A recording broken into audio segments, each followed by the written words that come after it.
அதிமுக ஆட்சி அமைந்தவுடன் திருப்பரங்குன்றம் தொகுதியில் அடிப்படை வசதிகள் பூர்த்தி செய்யப்படும் என அதிமுக வேட்பாளர் ராஜன் செல்லப்பா தெரிவித்துள்ளார்.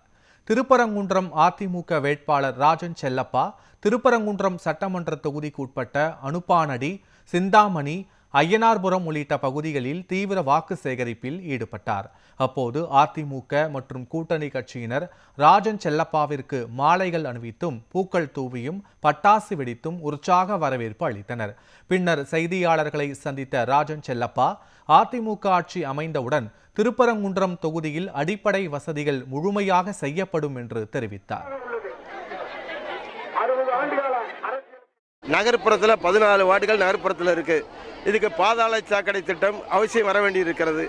அதோடு குடிநீர் இணைப்பும் கிடைக்க வேண்டியிருக்கிறது. கிராமப்புறங்களில் மதிப்பெருக்குரிய மாண்புமிகு பாரத பிரதமர் கொண்டு வந்த ஜல்ஜீவன் திட்டம் இன்னும் நிறைவு பெறாமல் இருக்கிறது. எல்லா கிராமங்களுக்கும் மத்திய அரசு கொண்டு வந்திருக்கிற திட்டங்கள் நிறைவு பெற வேண்டும். அதனை போன்று ஒட்டுமொத்தமாக கிராமப்புற பகுதியில் இருக்கிற அனைத்து பகுதிகளிலும் சாலை வசதிகள் இன்னும் மேம்படுத்தப்பட வேண்டும். குடிநீர் வசதி அனைத்து வீடுகளுக்கும் இணைப்பு கொடுக்க வேண்டும். புரட்சி தலைவி அம்மா கொண்டு வந்த திட்டங்கள், ஆடு மாடு விலையில்லாமல் வழங்குகிற திட்டங்கள், அதனை போன்று வீடு வழங்குகிற திட்டங்கள் எல்லாம் இந்த அரசு முடக்கி போட்டு விட்டது. கிராமப்புறங்களில் அதனால் மக்கள் எதிர்பார்த்து கொண்டிருக்கிறார்கள். ஆக இது நகர்ப்புறமும் கிராமப்புறமும் என்றிணைந்தாலும் வளர்ந்து வருகிற தொகுதியாக, மக்களின் எதிர்பார்ப்புகளை நிறைவேற்றுகிற தொகுதியாக இன்றைக்கு இருக்கிறது.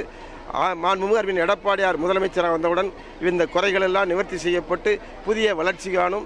இங்கே இருக்கிற எய்ம்ஸ் மருத்துவமனையின் காரணமாக, வளர்ந்து வருகிற மருத்துவமனையின் காரணமாக விரைவில் இந்த பகுதி மக்களுக்கு இன்னும் பல்வேறு நன்மைகள் கிடைப்பதற்கு வாய்ப்பு இருக்கிறது. அந்த வாய்ப்பை முறையாக பயன்படுத்த